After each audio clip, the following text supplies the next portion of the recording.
Kenny Rourke had been on the road since dawn, hauling refrigerated produce from Ohio to a warehouse deep in New Jersey. 12 straight hours of nothing but open highway, static on the radio, and the occasional glint of dead deer on the shoulder. His back ached, his eyes burned, but what really wore on him was the silence. When his GPS rerouted him due to a massive multi-car pileup on I-80, it pointed him through the backroads of Route 88, a path he'd never taken before. Remote, windy, trees pressing in on both sides like they wanted to block out the stars. By 11:42 p.m., he was done, eyes heavy, coffee cold. He spotted a rest stop symbol ahead and took the exit without hesitation. But the place wasn't what he expected. It was barely lit, just one flickering halogen light on a rusted pole. The parking lot was cracked, its lines faded, and weeds burst through the asphalt like veins. The bathroom building sat crooked at the far end, its windows dark and grimy. There were no other trucks. No sedans. No sounds of vending machines humming or engines idling. Just stillness. As he pulled in, the gravel under his tires sounded almost too loud, like it was echoing off something that wasn't there. He parked diagonally across two faded spaces, turned off the engine. The silence was instant and thick. He leaned back in the driver's seat and exhaled, then paused. The air inside the cab suddenly felt off. Not cold, not hot, just wrong. Heavy, like it was filled with dust you couldn't see but could feel in your lungs. And more than that, there was this sensation, a strange presence, as if someone had quietly climbed into the passenger seat the moment the engine shut off. He didn't look over, not right away. He just sat there, palms sweating, staring straight ahead. Then came the smallest sound, a faint creak from the passenger seat leather, like pressure shifting, like weight. And that's when the radio, previously silent, sputtered alive for half a second. Just static. Then one word. Far. Kenny reached forward and shut it off completely, hands trembling now. He finally turned to the passenger seat. Empty, but the seatbelt was stretched, as if someone had just unbuckled it. At 2:17 a.m., Kenny jolted awake to a sharp, deliberate knock on the side of his truck. 3 raps. Quick, steady, like knuckles against steel. He blinked, heart racing, eyes adjusting. He sat perfectly still, trying to listen past the hum of silence pressing against the cab. He checked his side mirror. Nothing, but something was wrong. The trailer, the rear latch was swinging gently back and forth. He didn't remember leaving it unsecured. Another knock. This time, not on the side, but the back. Kenny grabbed his flashlight, slipped on his boots, and opened the driver's door. The moment his feet hit the gravel, he felt it in his chest, that wrongness again. Like the air had weight, like someone was watching from the dark. He scanned the lot. Still empty. The busted halogen overhead spat out flickering light, but it barely reached beyond a few feet. The trailer door creaked wider. He took slow, cautious steps toward it, flashlight trembling in his grip. The beam illuminated the interior. Empty.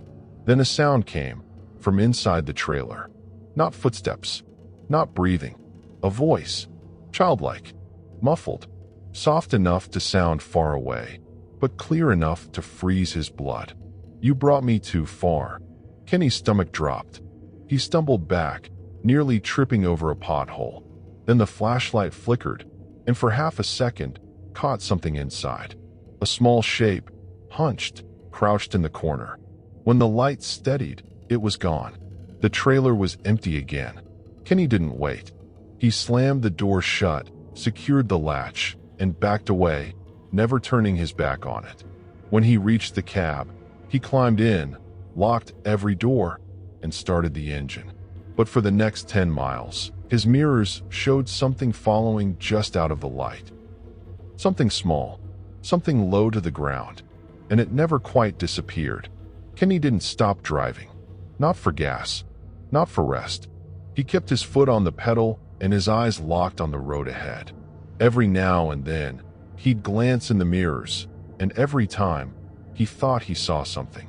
A flicker, a silhouette, something crawling just at the edge of his brake lights. But when he looked directly, nothing. By sunrise, he was running on fumes. He pulled into a 24-hour gas station just outside Scranton. Bright lights. Civilization. He felt like he could finally breathe. He stepped out, stretched his legs, and walked around the rig. The trailer latch was still secured. Everything seemed normal, until he opened the trailer. There was no one inside. But right in the middle, clear as day, was a dusty footprint. Small, child-sized, pressed deep into the metal floor. And it hadn't been there when he loaded his cargo. He slammed it shut, hands shaking. Later that morning, curiosity got the better of him. He pulled the dashcam footage on his tablet. Most of it showed nothing but night and blacktop. Until he scrubbed to 3:03 a.m. That's when it appeared, a pale, expressionless face pressed against the passenger side window. No eyes, just skin stretched smooth like wax. The face hovered there for 3 full seconds, staring directly at him while he slept. Then it blinked, not with eyelids, but by splitting open sideways, like a mouth. He deleted the footage. He doesn't talk about it. But Kenny no longer drives night routes. And he's never gone back near Route 88. They call Route 50 the loneliest road in America. But to Mila Hart, it was just another shortcut. She'd taken worse, dirtier, steeper, meaner. Dispatch had rerouted her through the Nevada desert after a wreck shut down I-80. Said it'd save her time, maybe even get her a bonus. But as the sun dropped and her cell signal vanished, Mila began to feel it. That weird quiet. Not peace. Not silence. That strange kind of quiet that feels like the world is holding its breath. And waiting. It was 12:48 a.m. when she saw him. Out there alone. Standing on the shoulder near a barely visible sign. Mile marker 242. One man. No movement. No light. Just standing. Thumb out. A dusty green duffel bag at his feet. Wearing what looked like an old military jacket and a cap pulled low over his eyes. She felt it in her gut before she even hit the brakes. This was wrong. But her foot moved anyway. The truck hissed to a stop. Gravel popped under the tires. The man didn't approach. He just waited. Still as a statue. Mila didn't remember rolling the window down. Didn't remember unlocking the door. But suddenly, he was there. Climbing in. Calm. Silent. Movement smooth, like he'd done it 1,000 times. She stared at him. He stared straight ahead. She cleared her throat. You okay? The man nodded once. Barely. Where you headed? His voice came out low and flat, like air passing through a radio. West. That's all he said. One word. Not even a glance her way. She frowned but shrugged it off. Maybe he was a vet. Maybe just tired. It wasn't the first weird pickup she'd seen on the road. Wouldn't be the last. But as they drove deeper into the desert, the cab got cold. Unnaturally cold. Not desert night cool, but basement cold. Like the heat had been sucked out. And then the mirrors. She caught a glance at the passenger mirror. The seat beside her? Empty. She blinked, glanced over. He was still there, plain as day. But in the mirror? Nothing. She swallowed hard, lips suddenly dry. The road unrolled endlessly in front of them. Not a single set of headlights in either direction. No signs. No mile markers. Just blacktop, sand, and the hum of her own heartbeat in her ears. Something in her told her to speak. To make it normal. To break the spell. So, where you coming from? She asked. The man didn't respond. He just turned his head slowly. So slowly. And from beneath the brim of his cap, she saw his eyes. Wide. Round. Glossy. No focus. Just deep, endless glass like he was looking through her, not at her. Then he blinked. Sideways. Mila gripped the steering wheel tighter. Her eyes flicked between the road ahead and the man beside her. The man who hadn't moved since he climbed in, hadn't spoken a single word beyond west. Her skin prickled.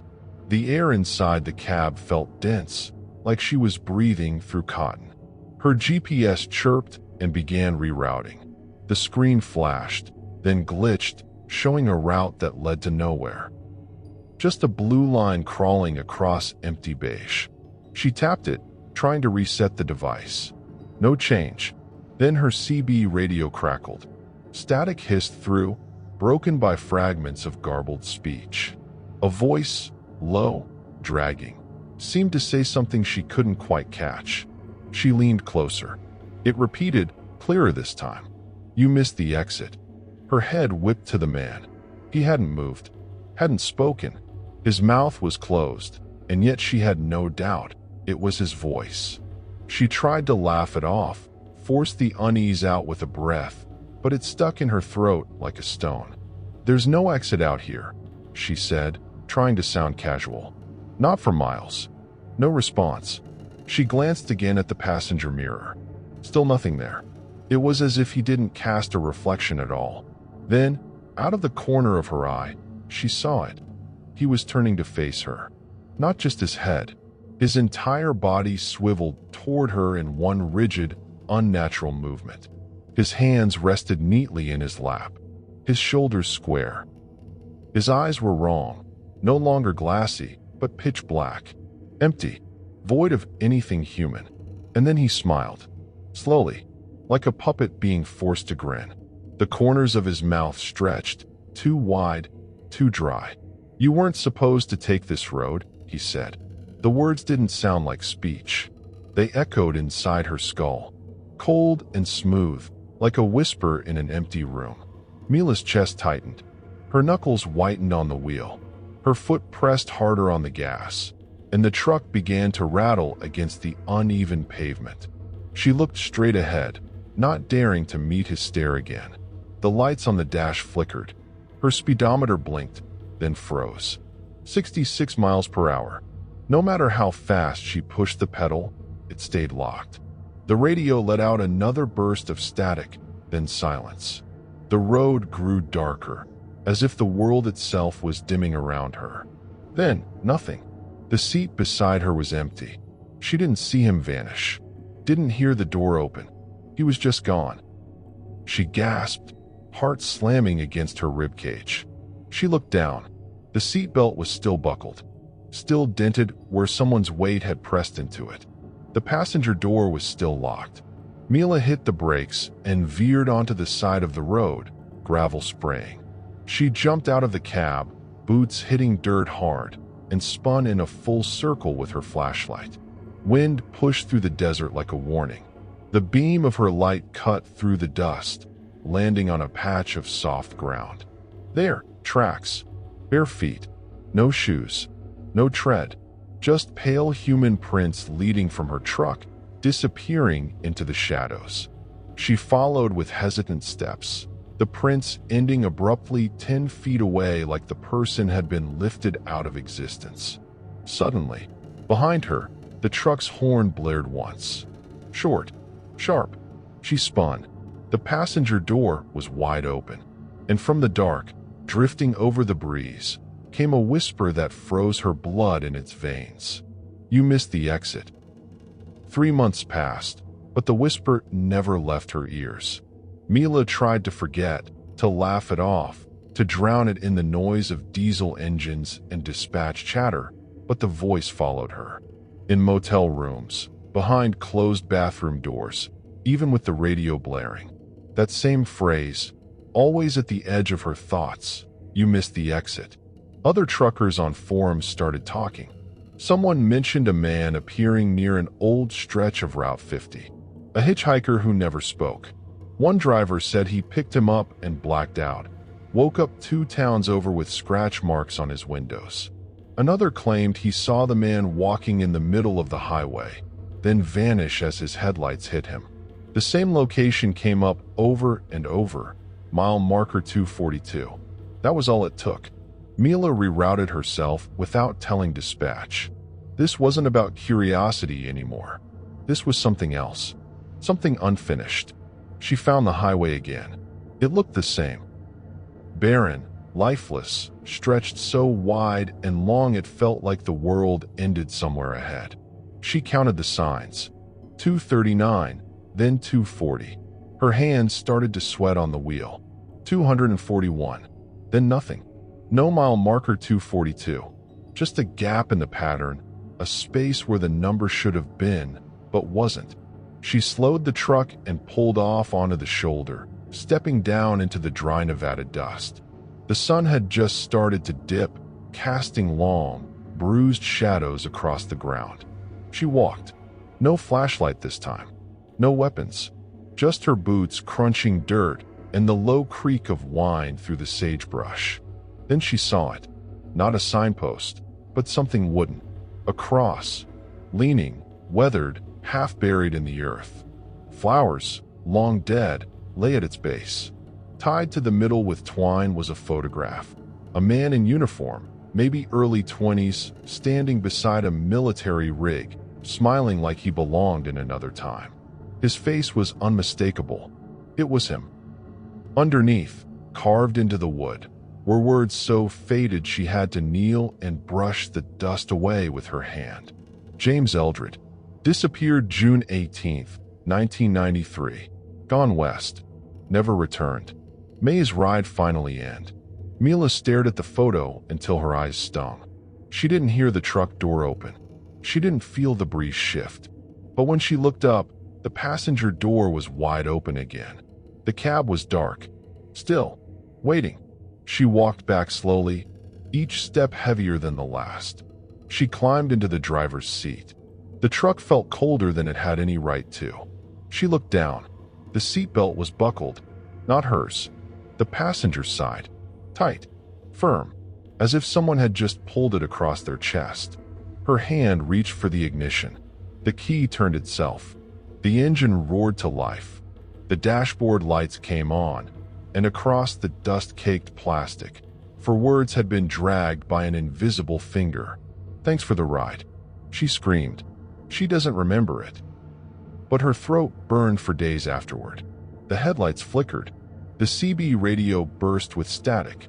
Her phone, long dead, buzzed once in her pocket. And through the low whine of electricity and fear, she heard it again, closer than ever before. Right beside her ear. A whisper that wasn't coming through the speakers, but from inside the cab. "You missed the exit." Mila quit trucking 2 weeks later. She sold the rig. She moved 3 states away. But some nights, when she's alone in the dark, she swears she hears gravel crunching outside her house. And sometimes, just sometimes, her porch light flickers, and the door of her truck, though long gone, slams shut in her dreams. The seatbelt always clicks into place, and that whisper, cold and close, always follows.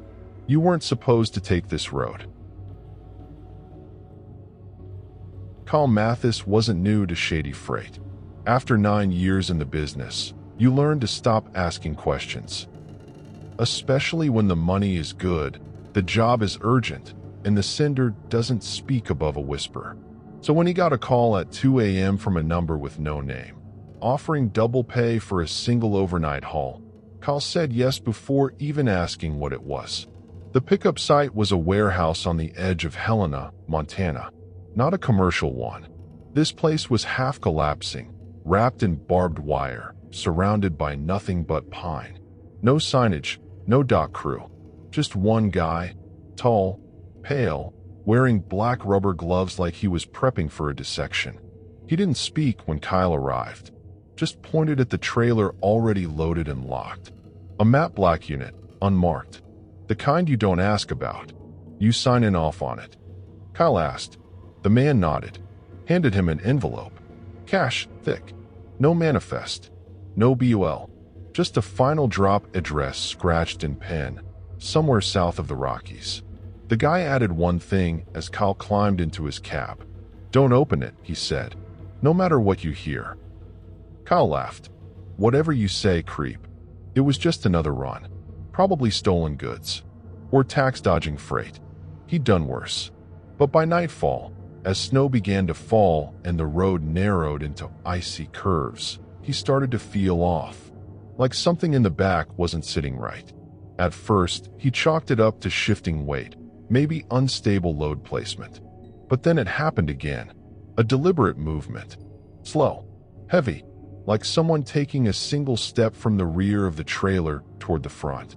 He felt it, not imagined it, felt it. The trailer shifted just enough for the cab suspension to react. No wind, no braking, just something large moving with intent. His hand hovered over the dash controls. He checked the weight readout. 0. He tapped the screen. It blinked, reset, still said 0. That was impossible. The trailer was sealed and loaded. No way it was empty. 10 miles later, it shifted again. This time it didn't stop. Step, drag, step, drag. All the way forward, until it sounded like it was just behind the cab wall. Kyle muttered to himself, "Nope, nope, not my problem. They paid me not to ask." He turned on the radio. Static. Every station dead. Then the CB flickered. The speaker buzzed, popped, then cracked to life. Driver 112, do not stop. Keep driving. He froze. Nobody knew his call sign. Not on that frequency. Not tonight. He reached for the mic. Who is this? Silence. Then something else. Not a voice, breathing. Deep. Wet. Like lungs trying to remember how to inhale. He shut the CB off completely. The snow outside thickened. The road vanished beneath the white. Up ahead, a pull-off appeared. A small turnout surrounded by tall trees. Just enough space to stop.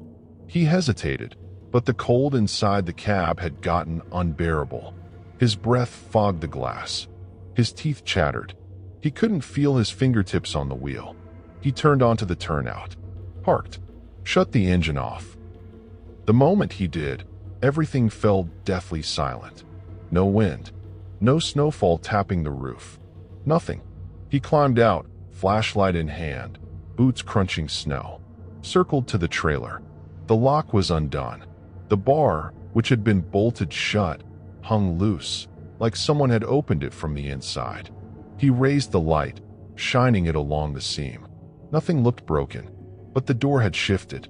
A gap, maybe a centimeter wide, had formed between the seals. And from inside, warm air. Not cold, not steaming, breathing. It touched his face like it was alive. Kyle backed away, got in the truck, locked the doors. Then it thumped. One heavy impact against the floor of the trailer. Not freight shifting, not a bump. Something falling onto all fours. He drove without blinking. Didn't check the mirrors. Didn't slow down for corners. The steering wheel trembled under his hands. His ears buzzed like the air pressure in the cab had changed. And all the while, behind him, the sound of crawling. He didn't stop again until daylight broke the mountains. Pulled into a diner lot near Colorado Springs. Parked crooked across 3 spots and practically fell out of the cab. He rushed around the trailer. Locked. Perfect. Like it had never opened.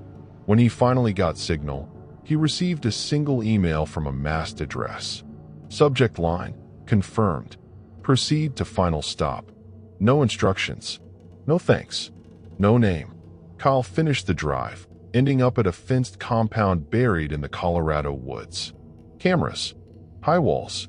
No signposts. A man in a lab coat met him at the gate. Thin. Gray skin. Sunglasses, despite the clouds. "You're early," he said, smiling. Not warmly. Kyle didn't reply. He just stepped aside and let them open the trailer. There was nothing inside, except for 5 long wet smears across the trailer floor. Finger length, as if something had dragged itself the entire length. The man nodded once, handed Kyle an envelope. More cash. Then said, "If anyone asks, you hauled air." Kyle didn't argue. He drove away and didn't look back. But that night, when he opened the tailgate of his pickup at home, he found a single strip of black tape stuck to the inner panel. Beneath it, scrawled with a finger in something dark and dried, were 4 words. "You carried me." That night, Kyle heard footsteps. Not in the yard. Not outside. Inside. Thick. Wet. crawling footsteps dragging across the floor of his hallway. He sleeps with the light on now. His trailer's been parked for months, and every now and then, he swears, he hears it in the walls, breathing.